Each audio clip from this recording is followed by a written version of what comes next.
यदि मन को रोकना है तो तितिक्षवः कारुणिकाः सुहृदः सर्वदेहिनां अजात शत्रवः शांता साधवः साधुभूषिणा। हमें सहनशील होना होगा। सारी फसाद की जड़ मन ही होता है। मन यदि संसार से जुड़ा है तो यही बंधन है, और मन यदि भगवान से जुड़ गया तो यही मोक्ष है ना। मन एव मनुष्याणाम बंधनम मोक्ष कारणम।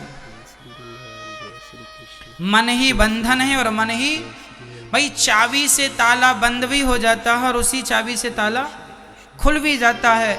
यदि ये मन संसार में लगा, पति पत्नी बेटा बेटी नाती पोता घर परिवार में, तो ये मन बंधन का कारण है। और यही मन संसार से हटके यदि भगवान के श्री चरणों में लग जाए तो यही मन मोक्ष दिलाता है। मन ही मोक्ष है और मन ही अधोगति है। मन के हारे हार है, मन के जीते जीत। मन ही मिलावत राम से, मन ही करत फजीत। इसलिए मन को भगवान में समर्पित कर दो। और एक बात बताएं मैया, यदि सुई हिलती रहेगी ना तो उसमें धागा कभी नहीं जाएगा। सुई स्थिर होती है तब धागा जाता है। भटकता हुआ मन होगा तो उसमें भगवान कभी नहीं बैठते। यदि मन स्थिर हो जाएगा आपकी तपस्या के द्वारा, भजन के द्वारा, कीर्तन के द्वारा, तो उस स्थिर मन में जाकर भगवान प्रवेश कर जाएंगे। मन कैसे वश में करना है? मन को वश में कर, आप लोगों का मन भटकता है कि नहीं? हाँ या ना में जवाब दो फास्ट। भटकता है तो मैं उपाय बता रहा हूं मन को वश में करने का। मन को वश में करना है, सत्संग कीजिए, बार बार कथाएं सुनिए। भाई एक ही पत्थर पर एक ही जगह बार बार चोट मारने से ना पत्थर टूटता है।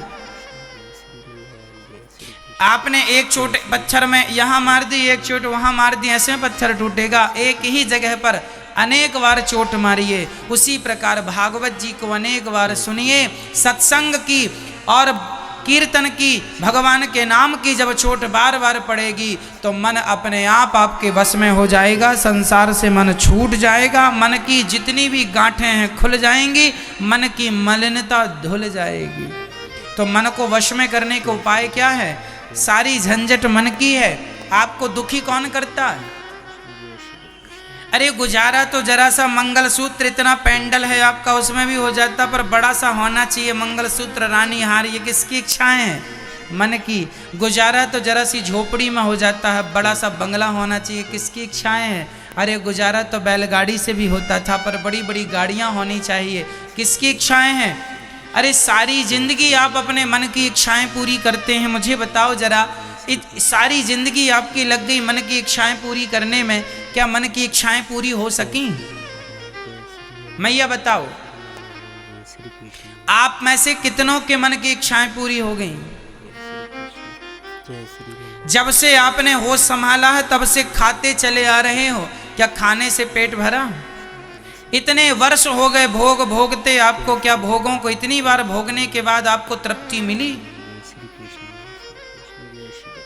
सारी जिंदगी आप भोग भोगते रहें, खाते रहें, पैसा कमाते रहें। अरे पैसों से भी किसी को तृप्ति मिलती है क्या?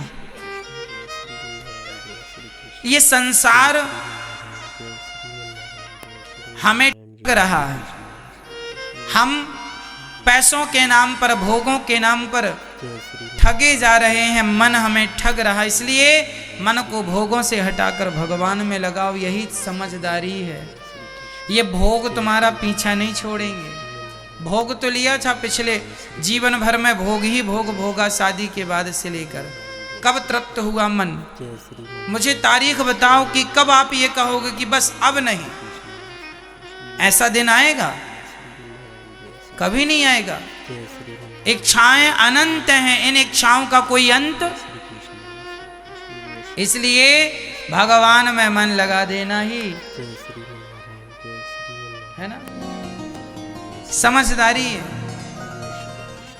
नमस्कार भक्तों, तो जैसा कि श्री अनिरुद्धाचार्य ने बताया कि हमें अपने मन को कैसे कंट्रोल करना चाहिए और अपने वश में करना चाहिए, ना कि मन के वश में हमें रहना चाहिए। अगर हम मन के वश में रहेंगे तो हम कोई भी कार्य नहीं कर पाएंगे और जीवन में सफलता नहीं पा पाएंगे। तो ऐसा है कि आप पूरी बात समझ गए हों। अगर आपको हमारी वीडियो अच्छी लगी हो तो हमारी वीडियो ज़्यादा से ज़्यादा शेयर कीजिए, लोगों तक पहुँचाइए ताकि उन्हें भी पता चले, और हमारे चैनल को सब्सक्राइब कीजिए। जय श्री राम।